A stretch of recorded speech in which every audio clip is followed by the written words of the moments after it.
Hai anak-anak, kembali lagi dengan saya Alvina di channel YouTube Sahabat An. Kali ini saya akan mengajak kalian mengenal dan memahami apa itu Wiyata Mandala. Simak sampai habis ya video ini.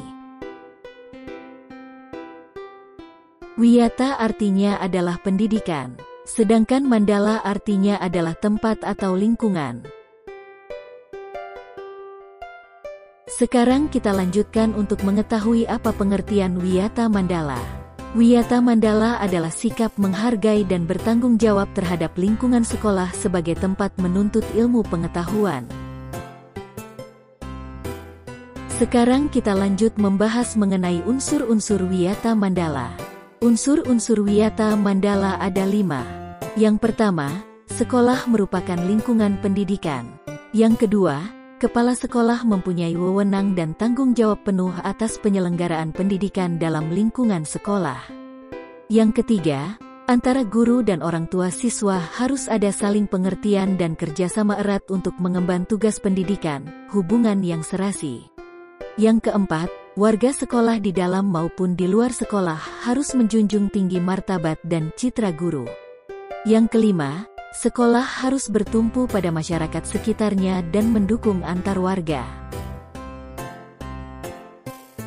Setelah membahas mengenai unsur-unsur Wiyata Mandala, sekarang kita lanjut membahas mengenai sekolah dan fungsinya.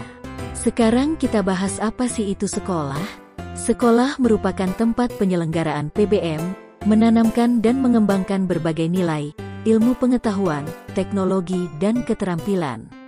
Sedangkan fungsi dari sekolah itu adalah lembaga pendidikan formal tempat berlangsungnya PBM untuk membina dan mengembangkan, adapun fungsi sekolah itu ada 4. Yang pertama, ilmu pengetahuan dan teknologi. Yang kedua, pandangan hidup kepribadian.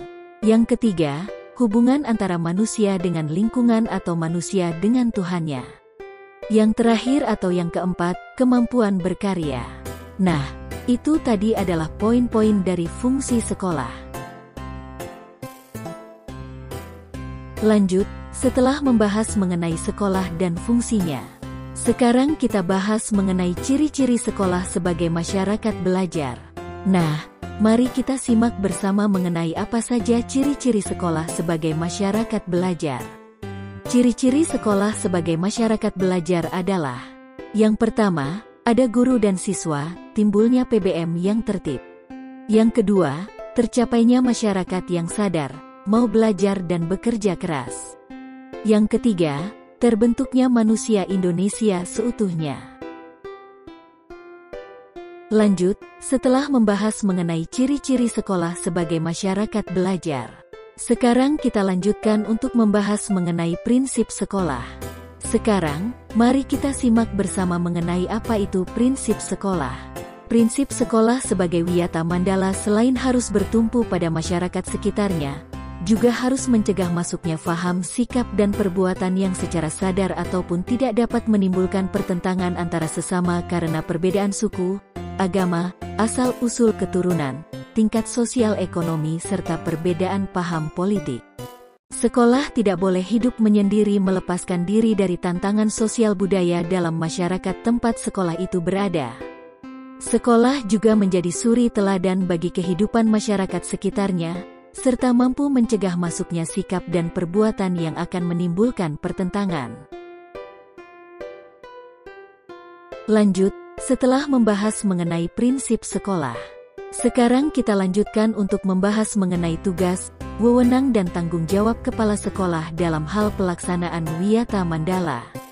Sekarang, mari kita simak bersama mengenai apa saja sih tugas, wewenang dan tanggung jawab kepala sekolah dalam hal pelaksanaan Wiyata Mandala. Jadi, kepala sekolah sebagai pimpinan utama, bertugas dan bertanggung jawab memimpin penyelenggaraan belajar mengajar serta membina pendidik dan tenaga kependidikan serta membina hubungan kerjasama dan peran serta masyarakat. Kepala sekolah dalam melaksanakan penataan Wiyata Mandala di sekolah, dengan melakukan kegiatan-kegiatan, seperti contoh tugasnya adalah: yang pertama, melaksanakan program-program yang telah disusun bersama komite sekolah.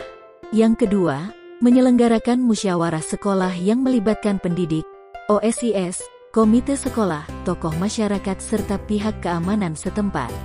Yang ketiga, menertibkan lingkungan sekolah baik yang berbentuk perangkat keras, sarana prasarana, dan perangkat lunak, peraturan-peraturan, tata tertib, tata upacara dan lain-lain. Yang keempat, mengadakan pertemuan baik rutin maupun insidentil yang bersifat intern sekolah, kepala sekolah, pendidik, orang tua siswa. Yang kelima, menyelenggarakan kegiatan yang dapat menunjang ketahanan sekolah seperti PKS, pramuka, PMR, paskibraka, kesenian, dan sebagainya. Nah, itu tadi adalah ulasan singkat mengenai materi kita yaitu tentang Wiyata Mandala. Saya harap video ini bisa membantu kalian untuk memahami materi Wiyata Mandala. Semoga bermanfaat. Jangan lupa subscribe, like, comment, and share. Terima kasih.